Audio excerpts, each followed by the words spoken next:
Now, on the other side of the sky, a robot is sitting in red dust, completely alone. It has been there for years. It sends back photos of empty plains and silent craters. And somewhere, a team of scientists looks at those photos and asks a question that sounds like science fiction but is actually one of the most serious questions in human history. Could you live there? Not visit. Live. Sleep there. Grow food there. Raise children there. The real answer is far stranger than yes or no. Mars is cold. Mars is dry. Mars has almost no breathable air. On paper, it should be an easy no. But humans have never been a species that accepts an easy no. You come from a long line of creatures who left safety behind and walked into places they had no business surviving in. Your ancestors crossed frozen land bridges into unknown continents. They sailed wooden boats into oceans with no map. They climbed mountains with no oxygen tanks, just lungs slowly adapting over generations. Somewhere in your biology is a stubborn refusal to stay where it's easy. So when scientists ask if Mars is livable, they are really asking something older than rockets. Can you do it again?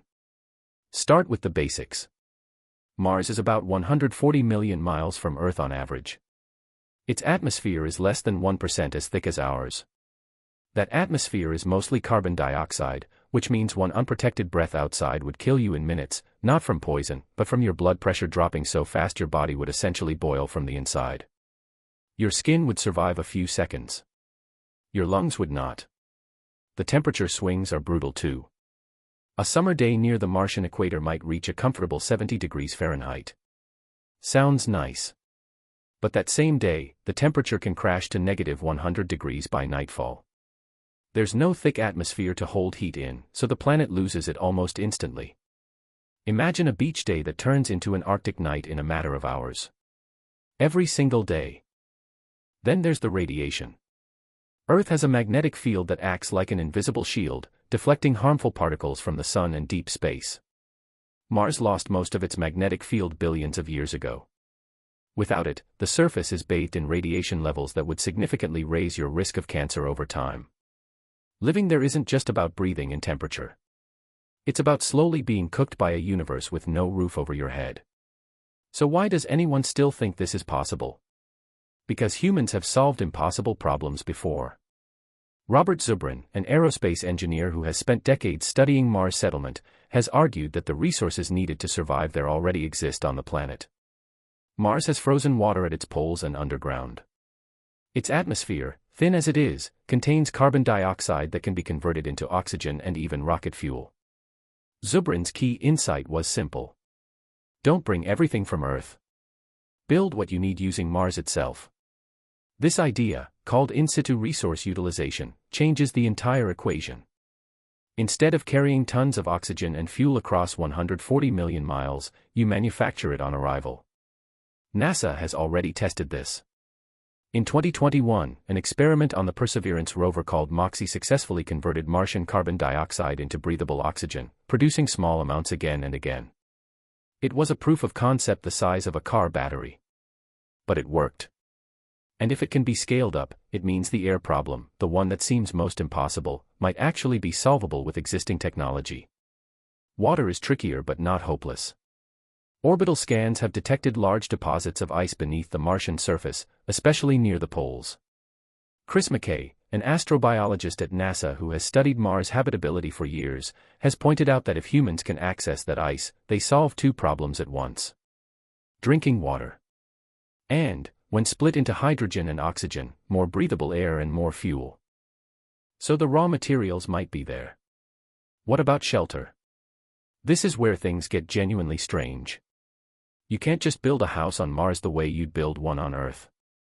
The radiation problem means any long-term habitat likely needs to be buried, or covered in thick layers of Martian soil, or built inside natural structures like lava tubes, ancient underground tunnels formed by volcanic activity billions of years ago. Some scientists believe these tubes could function almost like ready-made bunkers, offering natural protection from radiation and temperature swings without a single brick being laid.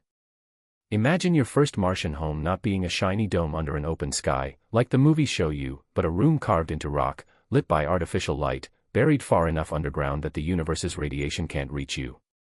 Not glamorous. But possibly the only way it works. Then there's food. This is where things get almost absurd. You cannot ship enough food from Earth to sustain a long-term colony. The cost and weight would be unsustainable. So the only real option is growing food on Mars itself. Experiments on the International Space Station have already tested growing lettuce, radishes, and other crops in low gravity. Martian soil, called regolith, is toxic in its raw form, filled with perchlorates that would poison most plants and humans. But researchers have successfully grown crops in regolith simulants after treating the soil to remove those toxic compounds. So imagine underground farms, lit by LED grow lights instead of sunlight, growing food in soil that had to be medically treated just to become usable. It sounds less like science fiction and more like a very extreme form of agriculture. Which, in a way, is exactly what it is. But here's the twist almost nobody talks about. The hardest part of living on Mars might not be the air, the food, or the radiation.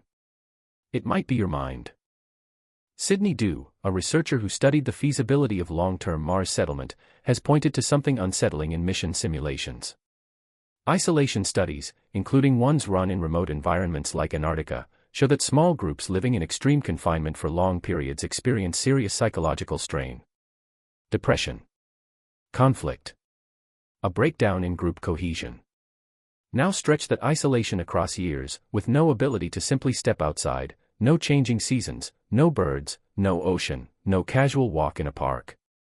Just artificial light, recycled air, and the same faces every single day. Could your mind survive that, even if your body could? This is the part rarely shown in the sci-fi movies. Not the explosions or the dust storms, but the slow psychological weight of true isolation. Humans evolved as social, environment-rich creatures. Strip away nature, strip away spontaneous human contact, and something in you starts to fray. Scientists studying long-duration space missions consider this one of the biggest unsolved problems, arguably bigger than the engineering ones. So could you actually live there? The honest answer sits somewhere between yes and not yet. The technology for oxygen, water, and shelter is advancing fast, faster than most people realize. But surviving is different from thriving. Surviving means keeping a small crew alive in a bunker. Thriving means generations of people building an actual society, raising children who have never seen Earth, forming a culture shaped entirely by red dust and underground tunnels. That's the real question scientists are quietly wrestling with. Not just can the body survive Mars, but can a human life, a full human life, with meaning and connection and joy, actually be built there? And maybe that question isn't really about Mars at all. Maybe it's about you, right now, on a planet that already gives you breathable air, liquid water, and an open sky for free. Somewhere out there, a machine is standing in the red dust, waiting for you to decide if you're brave enough, or desperate enough, or simply human enough, to leave all of that behind.